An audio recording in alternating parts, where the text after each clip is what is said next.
जी, बहुत बहुत स्वागत है आपका न्यूज़ इंडिया में।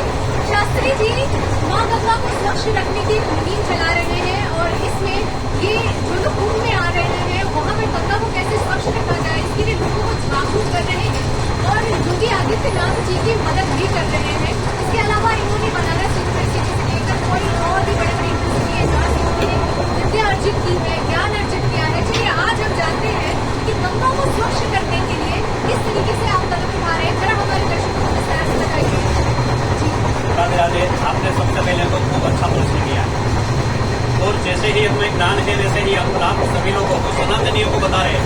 सनातनी में सभी आ जाते हैं जो अपने आप को भारतवर्ष में पैदा हुए मानते हैं, जन्म हुए मानते हैं, वो सनातनी है। तो सभी से पहले यहाँ आपको ये बता रहे हैं कि आप जब भी महाकुंभ में बता रहे हैं तो जैसे ही महाकुंभ में किसकी आवश्यकता ज्यादा है, नदियों की। जैसे वहाँ पर त्रिवेणी संगम है, जैसे ही हम गंगा जी, यमुना जी, नर्मदा जी जैसे जितनी भी नदियां हैं उनको हम बचाएंगे तो उनको बचाने के लिए क्या करना है हमें?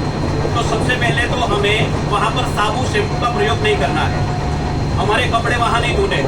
और दूसरा कि जैसे ही हम प्लास्टिक, वन यूज प्लास्टिक, उनका प्रयोग नहीं करेंगे।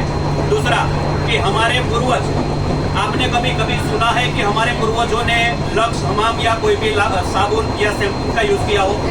क्योंकि सबसे पहले हम एड देखते हैं, न्यूज में देखते हैं तो हम काफी लोग ऐसे ही मानते हैं कि नहीं ये वाला करने से ऐसे गोरेपन हो जाते हैं, काल सावलापन दूर हो जाता है। नहीं, लेकिन हमारे पूर्वज नदी में स्नान करते थे, ब्रह्म मुहूर्त में उन्हीं की मिट्टी लगाते थे और वहीं के स्वस्थ होते थे। और कभी हमने ये नहीं सुना है कि हमारे पूर्वजों को कभी चमड़ी का रोग हुआ।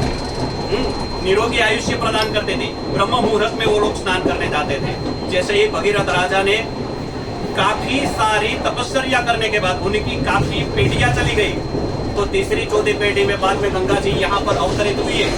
तो हम लोग ऐसे ही मानते हैं कि नहीं ये एक नदी है बस, लेकिन उनको माँ की तरफ देखिए, कोई भी नदी हो उनको अगर माँ मानेंगे तो माँ की जितनी भी अंदर से निकलने वाली सेवा करने की मौका भी मिलेगा और दूसरा भी जागेगी हमारे अंदर और हम सेवा कर सकेंगे, स्वच्छ रखेंगे। मकसद शास्त्री जी का हो या हमारा उस सबका एक ही है कि हम अपनी राष्ट्रीय नदी गंगा को कैसे साफ सुथरा रख सके। तो गंगा की सफाई के लिए आप बहुत ध्यान दीजिए और इसके अलावा साबुन और शैम्पू का इस्तेमाल क्यों ही करना है।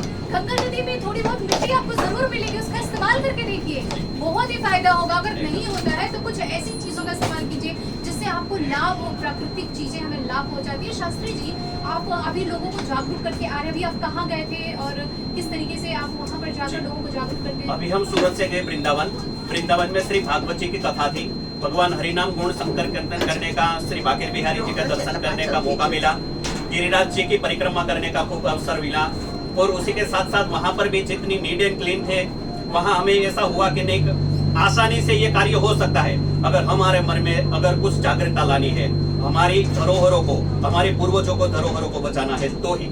अगर हमारे मन में नहीं है कि नहीं कुछ करना है तो कुछ नहीं, लेकिन इतना तो करिए कि किसी के बीच में ना आइए, जो अच्छा कार्य करता है उनको सपोर्ट कीजिए।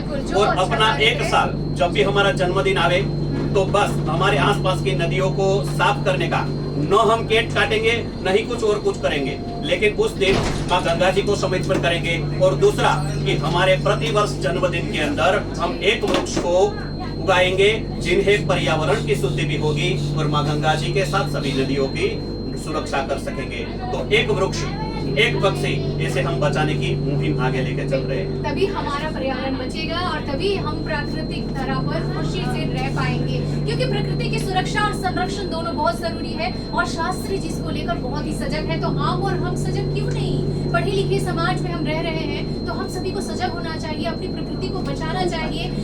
शास्त्री जी जिस तरीके से आपने इतनी खूबसूरत बातें हम लोगों को बताई है, इतना ज्ञान दिया है, कुछ नए साल पर अगर आप संदेश देना चाहते हैं हमारे दर्शकों को तो बताएं। नए साल सभी को मुबारक हो और साथ साथ में सभी को नए वर्ष की शुभकामनाएं। आपका जैसे 2024 गया उनसे भी अच्छा 2025 निकले और प्रतिदिन हमें एक मन में करना है कि हमारा एक दिन भी कुछ भी छोटी से छोटी सेवाएं के बिना न जा सके।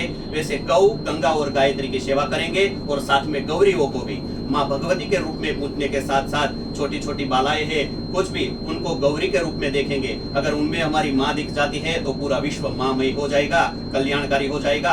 और माँ है तो ही हमें खूब लाड लडाने की आवश्यकता है, साथ साथ में वही हमारी सनातनी धर्मियों को क्या आवश्यकता है, मतलब कि गाय माता को भी बचाना है। जितना भी बन सके गौ में से निर्मित होने वाली आप सामग्रियों का उपयोग करिए, उसी से गौ माता की सेवाएं हो सकती है। सभी को जय श्री कृष्ण, राधे राधे, जय और आप गंगे। सभी को नववर्ष की ढेर सारी शुभकामनाएं। देखते रहिए न्यूज़ आई इंडिया। बहुत शुक्रिया आपका। और आप भी शास्त्री जी की बातों पर ध्यान दीजिए और तमाम चीजों का संरक्षण कीजिए जो हमारी प्रकृति से जुड़ी हुई है, तभी हमें सब कुछ मिलेगा जो इस धरा पर है हमारे लिए। राधे राधे राधे राधे। राधे।